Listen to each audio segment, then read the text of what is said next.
لا تجدن اشد الناس عداوة للذین آمنوا اليہود، اللہ کہتے ہیں تم مسلمانوں کا سب سے بڑا دشمن دنیا کی جتنی قومیں ہیں ان میں سب سے بڑا دشمن کس کو پاؤ گے؟ یہود کو پاؤ گے،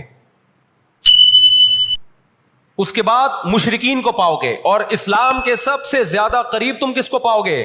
نصارہ کو، عیسائیوں کو پاؤ گے۔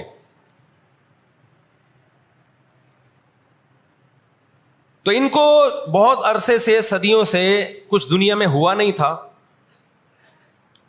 تو ان کو بیٹھے بیٹھے پریشانی ہونا شروع ہو گئی۔ چند ان کے فسادی لوگ جمع ہوئے اور انہوں نے کہا کہ بھائی دنیا میں ہر قوم کے پاس ایک ملک ہے، ہر مذہب کے پاس ایک ملک ہے، تو ہمارے پاس بھی ہونا چاہیے۔ حالانکہ یہ بات ہی غلط ہے، دنیا میں ہر قوم کے پاس ملک نہیں ہے، دنیا میں لاکھوں قومیں ہیں، ملک تھوڑی لاکھوں ہیں۔ پاکستان میں کتنی قومیں ہیں؟ سرائکی ہے، پنجابی ہیں، اردو ہیں، پٹھان ہیں، بلوچی ہیں۔ اگر قومیت کی بیس پہ ملک بنانا شروع کر دیں پھر تو ایک ایک انچ کے ملک وجود میں آئیں گے۔ پھر سرائکیوں میں جائیں گے تو سرائکیوں میں 20 قومیں ہیں، پٹھانوں میں جائیں گے پٹھانوں میں 40 قومیں نکلیں گی، مہاجروں میں جائیں گے ان میں صدیقی الگ ہے، ہاشمی الگ ہے، بیسیوں قسم کے، بہاری الگ ہے۔ وہ تو قوم در قومیں بڑھتی چلی جائیں گی۔ انہوں نے کہا دنیا میں ہر مذہب کے پاس ایک ملک ہے، حالانکہ یہ بات بھی سکھوں کے پاس کوئی الگ ملک ہے؟ کوشش کر رہے ہیں وہ بنانے کی، لیکن اب تک کی رپورٹ کے مطابق نہیں ہے۔ بہت ساری دنیا میں مذہب ہے جن کے پاس کوئی کنٹری، مذہب کی بیس پہ حکومت دنیا میں 3 قوموں نے کی ہے، مذہب کی بیس پہ، جو آسمانی مذاہب ہیں، یہود، عیسائی اور مسلمان۔ پہلی جنگ عظیم ختم ہونے والی تھی، دنیا امن و امان کی طرف آ رہی تھی، ان کو وہ دنیا کا امن پسند نہیں آیا۔ انہوں نے جناب طے کیا کہ ہمیں ایک ملک ملنا چاہیے۔ ان کے بڑے بیٹھے، کسی نے کہا افریقہ میں ہونا چاہیے، کسی نے کہا فلاں جگہ ہونا چاہیے، کسی نے کہا فلاں جگہ ہونا چاہیے۔ ان میں چند شرارتیوں کو خیال آیا کہ اگر ہم کسی بھی ملک میں کسی بھی زمین پہ اناؤنس کریں گے نا یہاں ہم نیا کنٹری بنانا چاہتے ہیں، تو ہمارے یہود خود اس پہ آمادہ نہیں ہوں گے، اس لیے کہ جو شخص کسی ملک میں سکون اور اطمینان کے ساتھ رہ رہا ہے، کوئی یہودی، تو وہ کیوں آئے گا ہجرت کر کے وہاں پہ؟ سمجھ میں آ رہی ہے بات؟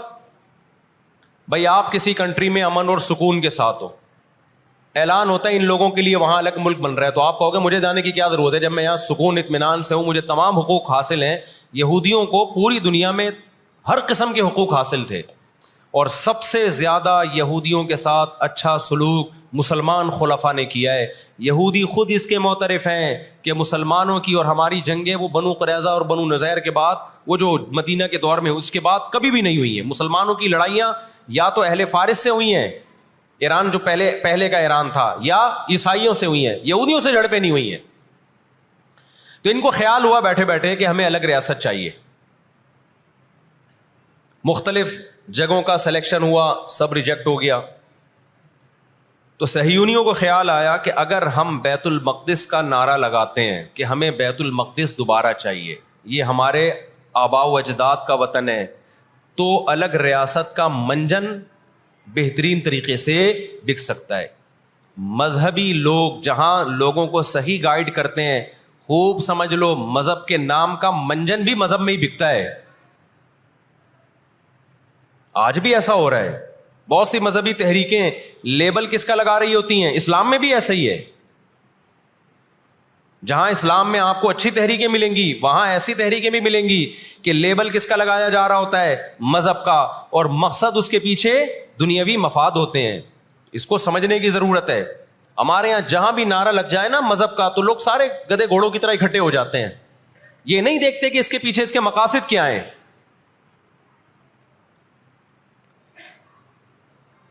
تو نعرہ یہ لگایا گیا، اللہ کرے میں جلدی سے مختصر ہسٹری سمیٹ دوں پھر آپ کے سامنے بات رکھوں۔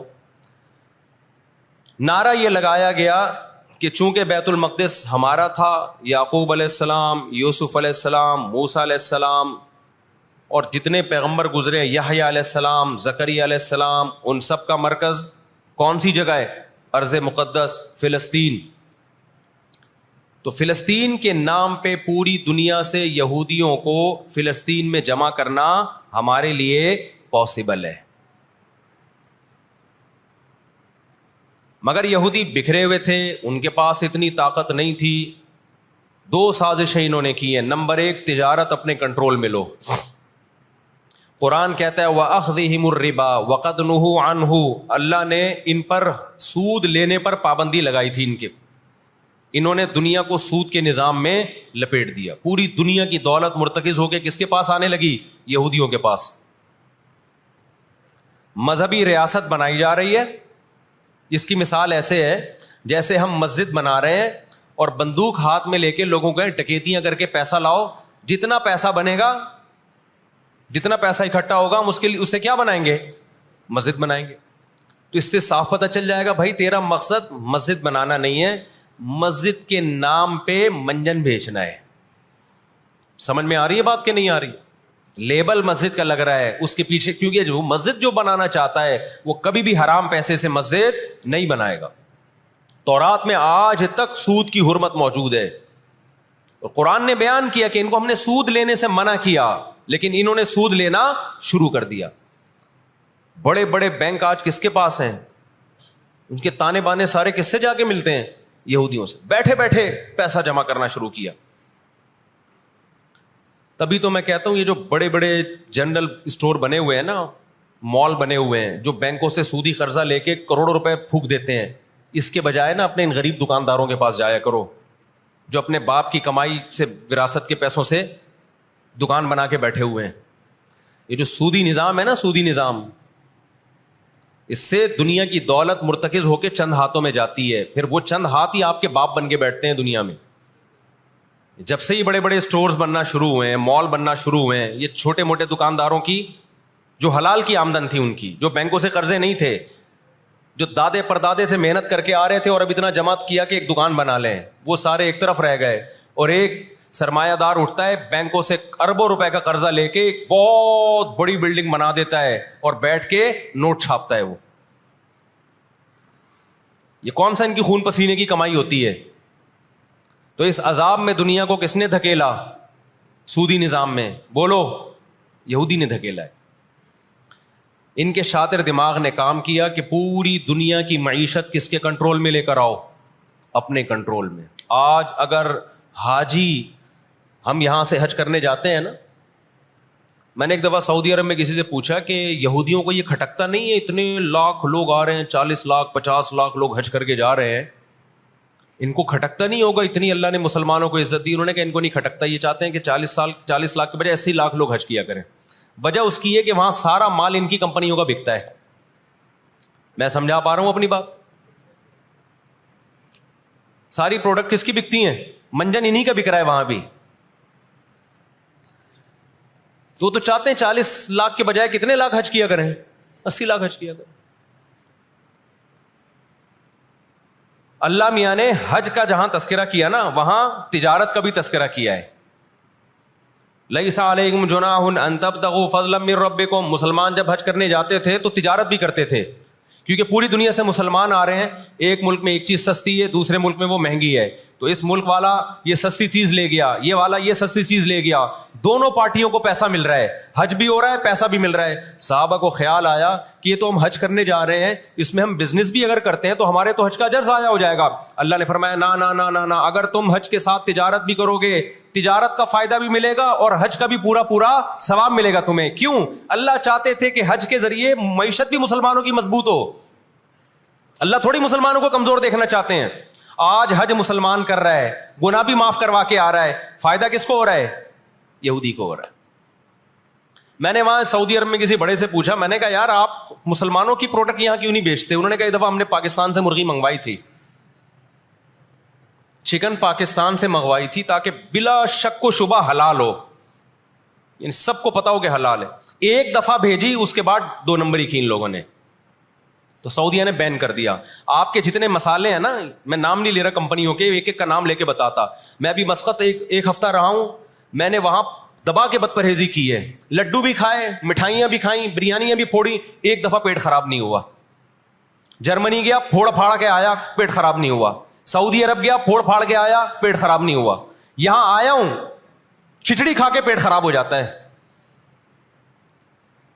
پتہ نہیں کیا کھلا رہے ہیں یار ہمیں. مسقط میں نے پوچھا یار یہاں پیٹ نہیں خراب ہو رہا؟ انہوں نے کہا یہاں آپ کے مسالوں پر پابندی ہے، پاکستان سے مسالوں پر یہاں کیا ہے؟ پابندی ہے، اس لیے پیٹ خراب نہیں ہو رہا۔ جرمنی میں مجھے وہاں لوگوں نے بتایا کہ جرمنی میں پاکستانی مسالوں پر کیا ہے؟ پابندی ہے، اس لیے پیٹ خراب نہیں ہو رہا۔ جہاں پاکستان سے مسالہ جائے گا لوگوں کے پیٹوں کی ایسی کی تیسی کر دے گا وہ۔ یہ ہے بزنس، سمجھ رہے ہو؟ پھر کچھ مسالے آ رہے ہیں وہاں پہ لیکن ان میں وہ ٹیسٹ نہیں ہے جو یہاں ہے۔ وجہ کیا ہے کہ یہاں جو کیمیکل ڈل رہا ہے نا ٹیسٹ کے لیے، وہ کیمیکل کے بغیر جا رہے ہیں، پھر وہ ایکسپورٹ ہو رہے ہیں، اس لیے اس میں وہ ٹیسٹ نہیں ہے لیکن صحت نہیں خراب کر رہے۔ یہاں فوکس کیا جا رہا ہے ٹیسٹ کو، صحت گئی تیل لینے، اور آپ اور میں کھا رہے ہیں الحمدللہ، آتے ہی پیٹ خراب ہو گیا۔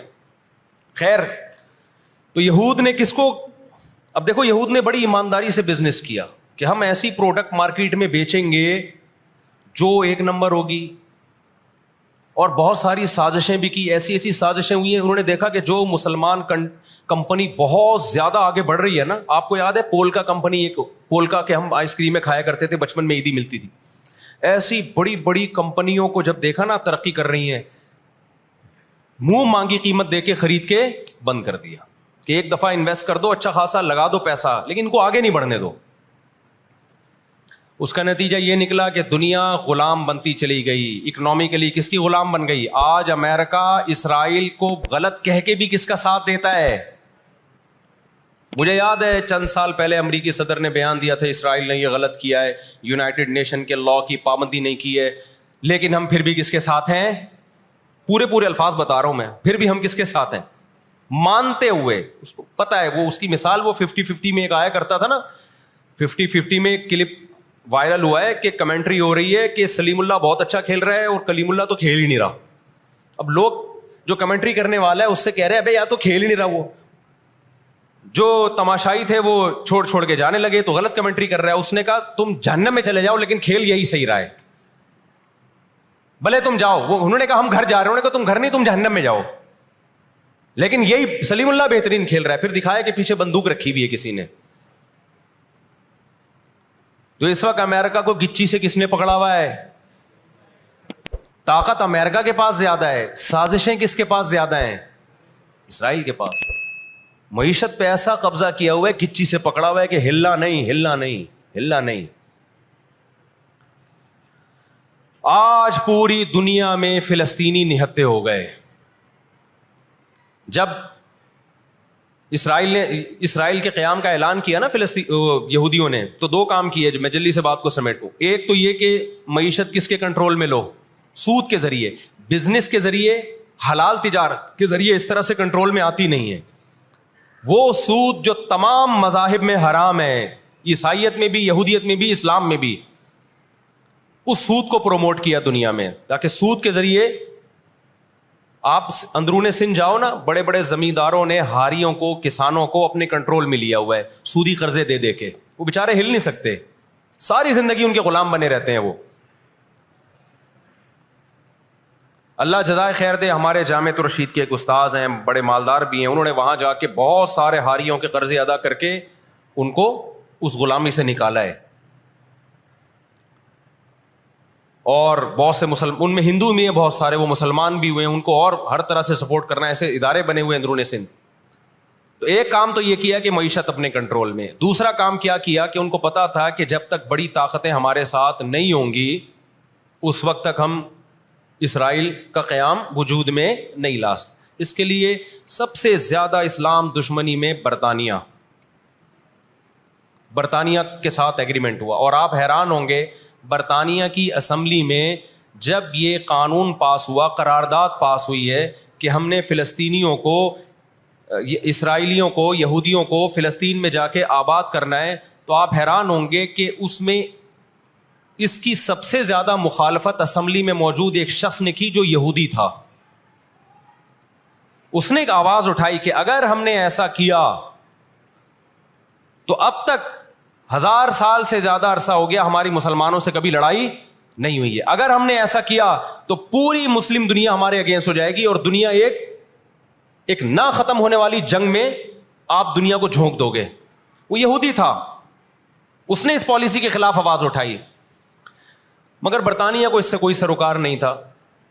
اس کا کیا جا رہا ہے بھائی اس میں نے بتایا نا یہ دنیا کے بڑے بڑے جو تہذیب سکھاتے ہیں نا ہمیں, ان کی تہذیب بس یہی ہوتی ہے کہ روڈ ایسے پار کرنا ہے آپ نے, اور لال بتی پہ آپ نے رک جانا ہے, ٹیکس آپ نے ٹائم پہ ادا کرنا ہے. یہ چھوٹی موٹی, ایک مسجد سے چپل چرانے والا چور ہوتا ہے نا, پٹتا وہی ہے. کبھی بڑے اسمگلر کو دیکھا آپ نے؟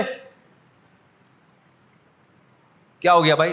گھنٹی بجا کے بھاگنے والا بچہ پکڑا بھی جاتا ہے, پٹتا بھی ہے. مسجد سے چپل چرانے والا پٹتا بھی ہے.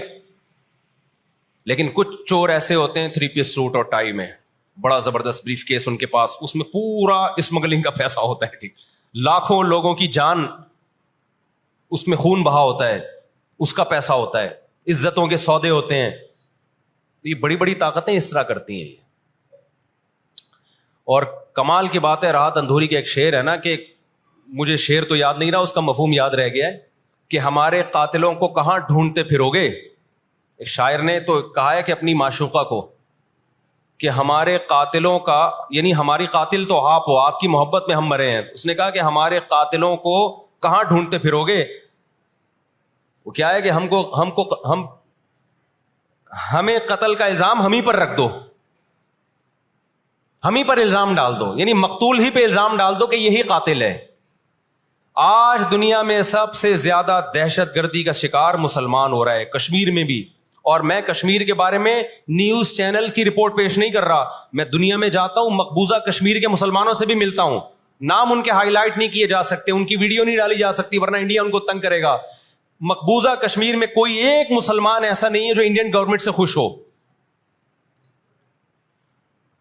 ابھی مسقط میں ایک خاتون ملی مقبوضہ کشمیر سے, مجھے تو لوگ پہچان لیتے ہیں, کہنے لگے مفتی صاحب خدا کا واسطہ آپ آواز اٹھائیں, ہم پر بہت ظلم کر رہا ہے انڈیا, بہت مار رہا ہے ہمیں کشمیر میں, بتاؤ دنیا آواز اٹھا رہی ہے اس پہ. کیونکہ مسلمان کا خون بہ رہا ہے. روہن گیان میں کس کا خون بہتا ہے؟ برما میں مسلمان کا خون بہتا ہے. فلسطین میں کس کا خون بہ رہا ہے؟ مسلمان کا خون بہ رہا ہے. جہاں مسلمان کا خون بہے گا دنیا منہ پہ ٹیپ لگا لیتی ہے. جہاں کوئی ایک غیر مسلم, ہماری نظر میں مسلمان کا خون بہے یا غیر مسلم کا, ہم فرق نہیں کرتے, کسی پہ بھی ظلموں کا ہم آواز اٹھائیں گے. لیکن دنیا یہ فرق کرتی ہے, لیبل یہ لگاتی ہے کہ انسانیت پہلے مذہب بعد میں, لیکن ان کا ایٹیٹیوڈ بتاتا ہے کہ ان کی نظر میں مذہب پہلے ہے, انسانیت بعد میں ہے. دنیا میں سب سے سستا خون مسلمان کا ہو گیا ہے. تو 2 کام کیے. نمبر 1, اکنامکلی مضبوط کرنا ہے, سود کے ذریعے, تجارت کے ذریعے نہیں, سودی تجارت کے ذریعے. اس کے بعد کیا کیا؟ برطانیہ سے معاہدہ ہوتا ہے, اور چند سالوں میں 1917 میں برطانیہ نے اعلان کیا کہ بھائی ہم پوری دنیا سے یہودیوں کو لا کے کہاں آباد کریں گے؟ فلسطین میں. اس وقت مکمل فلسطین کس کا تھا؟ عربوں کا تھا, وہ مسلمانوں کا تھا. چند سال میں 33% یہودی اسرائیل میں آ کے, فلسطین میں آ کے آباد ہو گئے, اور وہ وہاں گڑبڑ شروع کر دی انہوں نے. نہتے فلسطینیوں کو مارنا, قتل کرنا, ان کی زمینوں پہ قبضہ کرنا. فلسطینیوں نے آواز اٹھائی, غیرت مند لوگ ہیں وہ, انہوں نے کہا لن نترک شبرا للذل, ہم ایک بالش بھی نہیں دیں گے. جب تک سلطان عبد الحمید تھا نا,